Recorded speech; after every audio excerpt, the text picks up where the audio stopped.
જે આજે પ્રથમ સામાન્ય સભા હતી કેટલા ઠરાવો પાસ થયા? સામાન્ય સભા મહાનગરપાલિકા બની અને ચૂંટણીમાં જેટલા ઉમેદવારો જીત્યા ત્યારબાદ પ્રથમ મહાનગરપાલિકાની સામાન્ય સભા હતી.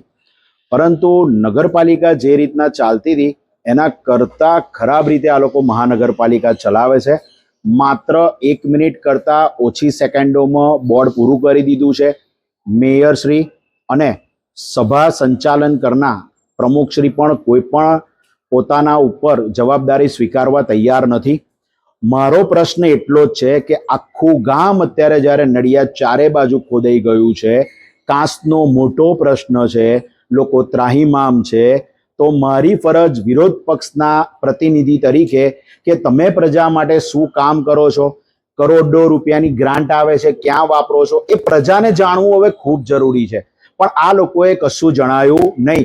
માત્ર એક નક્કી કરેલો એમનો એજન્ડા હતો દર વખતની માફક કે 1 જ મિનિટની અંદર પૂરું કરી દેવું છે.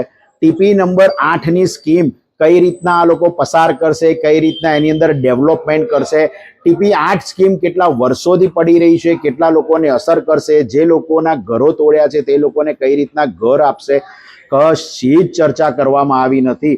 માત્ર ને માત્ર ગણતરીની 1 મિનિટ કરતા ઓછીમાં આ આખો જ એજન્ડા પતાઈ અને સામાન્ય સભા પતાવી દેવા. એટલે નડિયાદ હવે આજે તમે જાણો કે નડિયાદનો વિકાસ કેમ નથી થતો. 30 વર્ષથી આ જ વસ્તુ નડિયાદની અંદર ચાલી રહ્યું છે. મારે એ તમામને પૂછવું છે.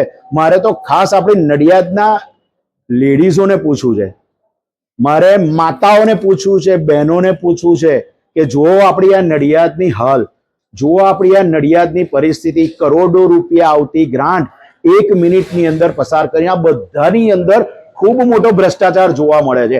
મારે મેયર સાહેબને હજુ તો બોર્ડ બોલ્યા છે, મેં મેયર સાહેબને અને સભા સંચાલનને મેં રજૂઆત કરું છું કે ભાઈ મારો વિરોધ છે કઈ બાબતનો છે કે તમે જે એજન્ડા આપો છો એજન્ડામાં શું આપો છો એમને કશી ખબર જ નથી. તો એની નકલો આપવા માટેનો જ માત્ર મારો વિરોધ છે કે તમે અમને નકલો આપો, ત્યારબાદ જ તમે સભામાં રજૂ કરી અને એજન્ડા પાસ કરો.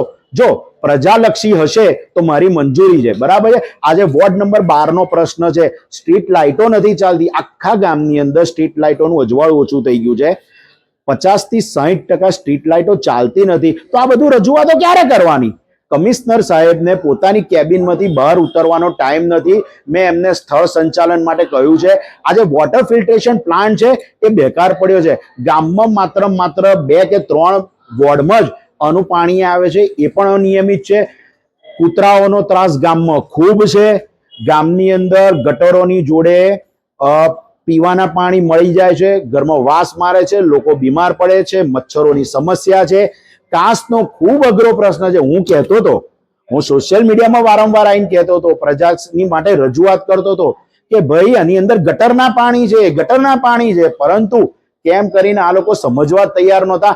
અને જ્યારે મારે સમજાવવું છે કે પાણી ક્યાંથી આવે છે, આ શું સિસ્ટમ છે, પણ સમજવું જ નથી. એટલે જે કહેવત છે ને, સરદાર લડે તે ગોરો સે, હમ લડેંગે ચોરો સે, ઇનકલાબ જિંદાબાદ, ભારત માતા કી જય.